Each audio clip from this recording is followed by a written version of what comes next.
Introduction. The frog in boiling water. In the landscape of modern interpersonal psychology, few concepts are as pervasive yet misunderstood as the toxic relationship. It is a term often bandied about in pop culture, yet its clinical reality is devastating. A toxic relationship is not merely a bad match or a connection that has lost its spark. It is a dynamic characterized by behaviors on the part of the toxic partner that are emotionally and, not infrequently, physically damaging to their partner. The most insidious aspect of these relationships is their gradual nature. Psychologists often refer to the boiling frog metaphor. If you drop a frog in boiling water, it jumps out. But if you place it in tepid water and slowly raise the heat, it will cook to death. Toxic relationships rarely start with abuse. They start with love bombing, an overwhelming amount of affection and attention that establishes a deep bond. By the time the heat rises, the victim is often too psychologically disoriented to recognize the danger. This analysis aims to deconstruct the anatomy of toxicity, explore the psychological mechanisms that keep victims trapped, and map the harrowing but necessary journey toward liberation. Part 1. The Anatomy of Toxicity. Recognizing the signs to leave a prison, one must first realize they are incarcerated. Toxic relationships are built on a foundation of power and control, often masked as love or concern. The following are the distinct pillars of toxic dynamics. 1. The erosion of reality. Gaslighting. Gaslighting is a form of psychological manipulation in which a person seeks to sow seeds of doubt in a targeted individual or in members of a targeted group, making them question their own memory, perception, and sanity. The mechanism.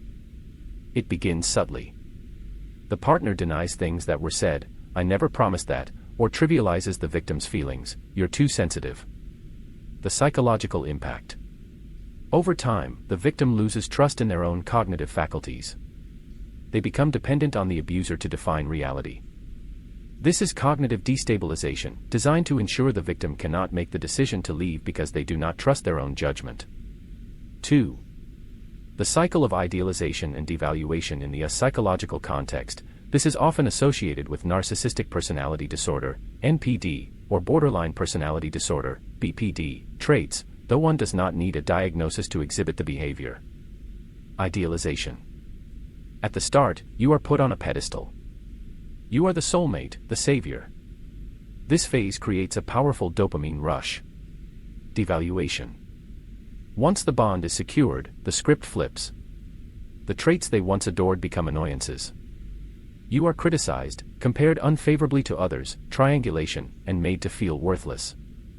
The victim stays, chasing the high of the idealization phase, believing if they just try harder, the good version of their partner will return. 3. Isolation and control. Control rarely looks like a demand, it often looks like concern. The us against the world narrative. The toxic partner may suggest that friends and family are interfering or don't want us to be happy. Financial control.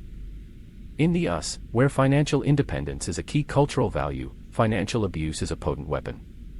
This includes controlling access to bank accounts, sabotaging employment opportunities, or running up debt in the victim's name, coerced debt, making leaving logistically impossible.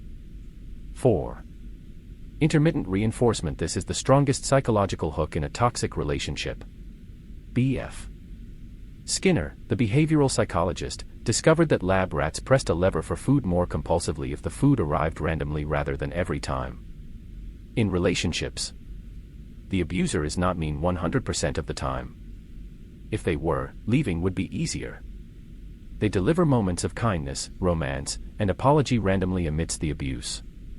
The victim becomes addicted to these crumbs of affection, creating a chemical addiction in the brain similar to gambling. Part 2. The psychology of the victim. Why do they stay? One of the most damaging questions asked by society is, why didn't they just leave? This question reveals a fundamental misunderstanding of the psychology of abuse. Victims stay not because they are weak, but often because they are empathetic, optimistic, and psychologically bound. 1. Trauma bonding. A trauma bond is an intense emotional attachment to an abuser formed through a cycle of abuse and comfort. When the abuser creates a life-threatening or high-stress situation, the abuse, and then offers comfort, the apology, the body releases a cocktail of stress hormones, cortisol, followed by bonding hormones, oxytocin. This biological roller coaster creates a bond that is actually stronger and harder to break than a healthy attachment. 2.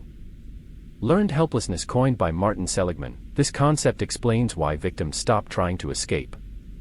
After repeated exposure to adverse stimuli, abuse, that they cannot control, the victim eventually ceases their efforts to change the situation, even when escape becomes possible. They internalize the belief that they are powerless. 3. The fixer mentality and empathy. Toxic individuals often target people with high levels of empathy. These victims believe they can heal their partner through love. The toxic partner often plays the victim, blaming their behavior on a bad childhood or crazy exes. The empathetic partner then feels a moral obligation to stay and help, viewing their suffering as a sacrifice for the greater good of the relationship. 4. Cognitive dissonance. To survive the relationship, the victim must hold two conflicting beliefs. He loves me and he hurts me. To reduce the mental discomfort of this contradiction, the victim often rationalizes the abuse. He didn't mean it, I provoked him. This denial is a survival mechanism to preserve the victim's ego and the relationship's integrity. Part 3. The stages of leaving. A non-linear journey. Leaving a toxic relationship is rarely a single event. It is a process that parallels the trans-theoretical model of change. Understanding these stages is crucial for victims and their support systems. Stage 1. Pre-contemplation, denial. In this stage, the victim does not see the relationship as toxic. They may sense something is wrong but attribute it to their own failings or external stress. Psychological state. Confusion, defense of the partner, minimization of incidents. Task. Awareness. Recognizing that the anxiety they feel is not normal. Stage 2. Contemplation, the awakening. The fog begins to lift. The victim acknowledges the toxicity but feels ambivalent about leaving. They weigh the costs, loneliness, financial ruin, danger, against the benefits, peace, safety. Psychological state. Fear, bargaining, maybe if we go to therapy, researching narcissism or abuse online. Task. Validation. Realizing they are not crazy and that the behavior is a pattern, not a mistake. Stage 3. Preparation, planning. The decision to leave has been made internally, but the logistics are being sorted. This is the most dangerous phase, as the abuser often senses the victim pulling away and may escalate control. Actions. Opening a separate bank account, gathering documents, passports, SSN cards, contacting a lawyer or a hotline, packing an escape bag. Task. Safety planning. In the US, this involves knowing local resources, restraining order procedures, and secure communication channels. Stage 4. Action, the break, the physical act of leaving or enforcing the breakup. Challenges. The hoovering technique. Named after the vacuum, this is when the toxic partner tries to suck the victim back in with grand apologies, threats of self-harm, or sudden transformations. Strategy. No contact. In the age of social media, this means a total digital blackout. Blocking numbers, emails, and social profiles. Low contact, gray rock method, is used only if children are involved, where communication is strictly factual and emotionless. Stage 5. Maintenance, recovery. The relationship is over, but the internal work begins. The victim often suffers from complex post-traumatic stress disorder, CPTSD. Symptoms. Flashbacks, hypervigilance, insomnia, and a crushing sense of unworthiness. Task. Rebuilding the self. This involves rewiring the brain to function without the highs and lows of the toxic dynamic. Part 4. Finding the strength to leave and recover. Finding the strength is not about waiting until you are ready. You may never feel fully ready. It is about acting despite the fear. 1. Dismantling the gaslighting. Recovery begins with reclaiming your reality. Writing happens to be a powerful tool here. Keep a journal of events. When the abuser says, "that never happened," you have a written record. This externalizes the memory and protects it from distortion. 2. Reconnecting with the pre-relationship self. Toxic relationships consume identity.